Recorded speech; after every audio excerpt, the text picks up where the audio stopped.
If you're constantly juggling tasks, bouncing between work and caregiving, and ending your day feeling like nothing truly got done, then this episode is for you.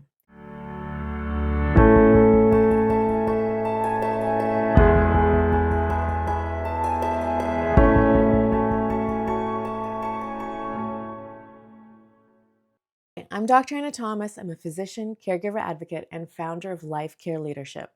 This podcast is for professionals who are doing the impossible. They're balancing work, life, and care. Whether you're a caregiver yourself or a leader supporting a team that includes caregivers, this space is for you. Each week, we unpack real strategies, leadership insights, and mindset shifts to help you thrive, not just survive, in the age of caregiving. Let's get into it. Welcome to episode 2. Always putting out fires? Use this one matrix to prioritize better. If you're constantly juggling tasks, bouncing between work and caregiving, and ending your day feeling like nothing truly got done, then this episode is for you. Because today we're answering a question that I hear all the time. How do I stay focused when everything feels urgent? Does that sound familiar? You start the day with a plan, but then your mom calls in a panic. The pharmacy's short a prescription. A meeting got moved up. You're the one who's called to pick up your child or your dad from an appointment that no one else remembered. By lunchtime, your to-do list is on fire, and by dinner, you've checked a dozen boxes, but none of the things that actually move your life forward got done. That's not a failure, though. That's a sign that you are living in constant reactive mode. If you stay in this mode long enough, it turns into exhaustion and then burnout, resentment. Even high functioning professionals, people who are usually calm, focused, and clear, they can still hit a wall when everything feels urgent all the time. So, what's the fix? It starts with one powerful shift. Stop making decisions based on what feels the loudest, but start making decisions based on what matters most. And that's where the Eisenhower Matrix comes in. This is a simple leadership tool. It has saved more of my clients, both caregivers and professionals, than I can count. And it's an incredibly easy tool to start using. So picture a square divided into 4 boxes. Your categories are based on 2 questions. Is it urgent or not urgent? That's question 1. And question 2 is this important or not important?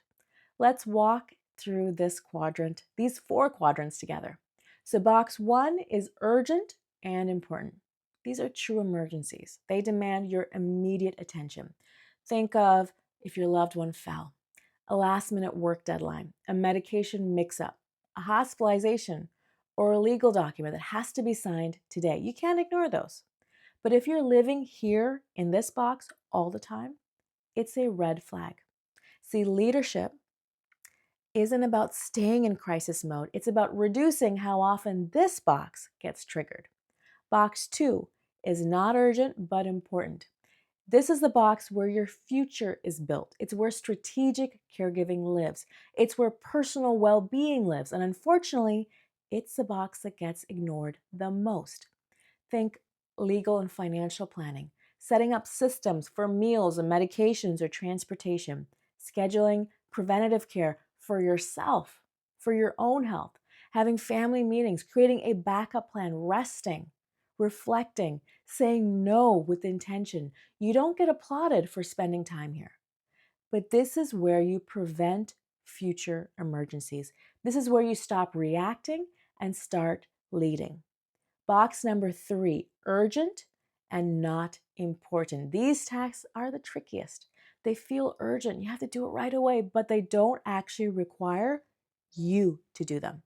So think, a non-critical work email, a phone call that can wait, a sibling panicking about something you've already handled, a caregiver task that someone else could do if you ask them. The goal of this box: delegate or decline. Yes, even if they didn't do it the way that you would. Remember, leadership is not about perfection. It's about sustainability. Box number 4 is not urgent and not important. This is the buffer zone. In small doses, it's fine. This might be scrolling social media, refreshing your inbox, rechecking something you already know, or taking on tasks just to feel productive. But the goal here is awareness. This box, it isn't evil. But when you live here too long, it robs you of your time and your energy. So let's talk about implementation. How do you start using this matrix today? Step one, at the start of the week or even the beginning of the day, write down everything on your plate: work, home, caregiving, emotional load. Place each task into one of these four boxes. Then choose one task from box two, the not urgent but important category, and commit to it today. Just one. Because that's where your life starts to stabilize. That's where your leadership begins. I use this tool in my own life, and I teach it inside my Thrive and Lead coaching program because it changes the game. When caregivers apply this, I see that shift in real time. They start sleeping better. They stop apologizing for having needs. They reclaim time. Not all of it, but enough to breathe again. You don't need a full overhaul. You need a framework that honors your time and energy. If this framework spoke to you, I'd love to help you go further. Join my free workshop, From Caregiver to Care Leader, and I'll show you how to implement the Eisenhower Matrix, set some boundaries, and lead your caregiving life like the role it really is, a leadership role. Check out my book, Balancing Care While Working. It's filled with tools just like this one, and it's designed for professionals who are doing both and trying not to lose themselves in the process.